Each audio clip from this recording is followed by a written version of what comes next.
Hi, I am retired professional triathlete TJ Tollakson, CEO of Dimond Bikes, and today I am going to give you 5 tips to make your transition faster, all from the perspective of a 7-year-old. Yeah, you heard right.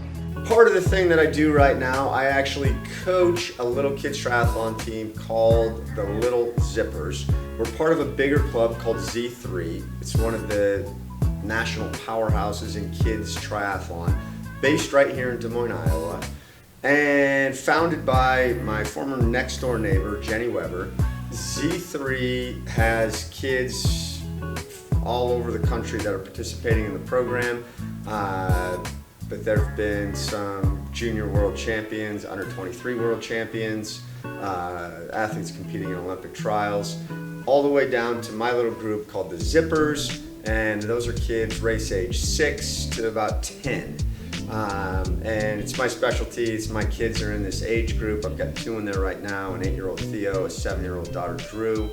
And I coach these kids in triathlon. It's really cool. We meet once a week at Easter Lake Park in Des Moines. Each week we do a little mini triathlon, usually broken up. Every once in a while we do a full race simulation to get the kids used to the experience. I love it. I'm excited to be a part of it. It is super confidence boosting. It's great for these kids. I teach life lessons because triathlon teaches life lessons. We recently had a race at West Des Moines Rip Roar, and I'm super proud of all my kids. They came home with a lot of hardware, but more importantly, they came home with a lot of smiles, a lot of great memories. So we're gonna talk about my 5 tips that I teach these little kids to have fast transitions. So the first thing that we do, every practice, the kids get there and they set up their own transition. And I'm very big on this, organization. Set your transition up the same way every time.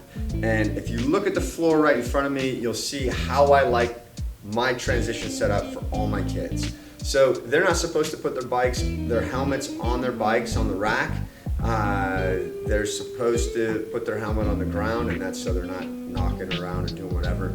Obviously, if you can put your helmet on your bike, that's a great place for it because it prevents you from having to bend down.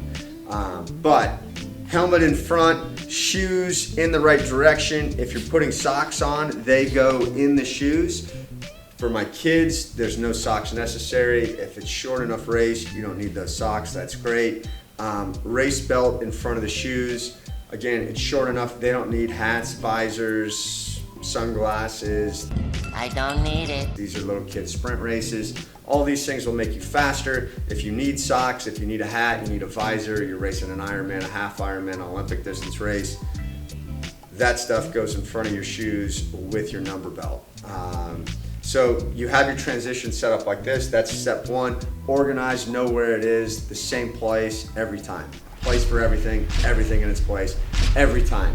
We go to practice, first thing I do is have transition inspection. I inspect all the kids' stuff, I move it accordingly, then we're good. So, once we get to transition, you're about to transition, rule number 1. Rule number 1. Rule number 1. Rule number 1. The most important rule, Maybe the most important.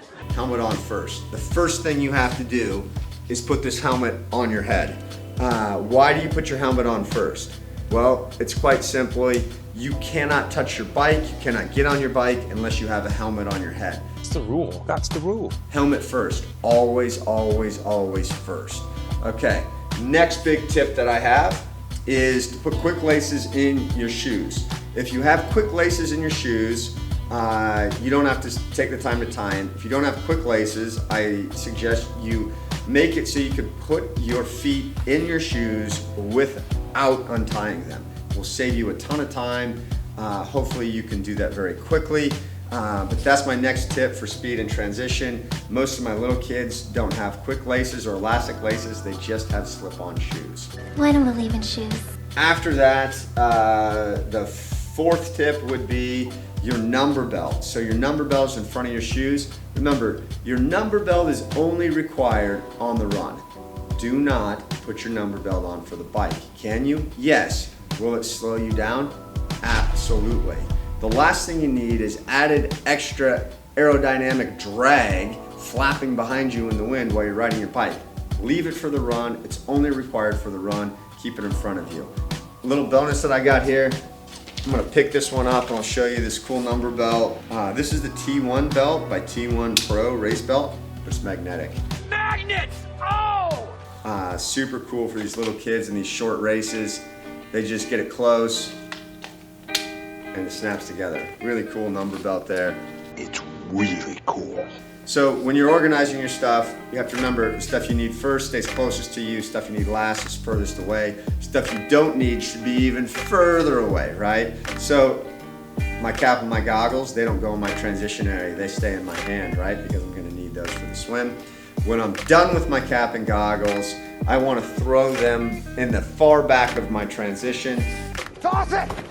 So they're away from the stuff that I need. So as I'm running into transition, I take my cap and my goggles off, I hold in my hand, and I want to throw them far away in front of the number belt so they're not in my way. So on the other side of my number belt, out of sight, out of mind. Get it out of here! The last big tip that I'm going to give you that these kids all practice every day, it's not mandatory, but it makes you faster. Stand up when you put your shoes on. The last thing you want to do is have to sit down to actually put your shoes on. If you can stand up, grab your shoe and put it on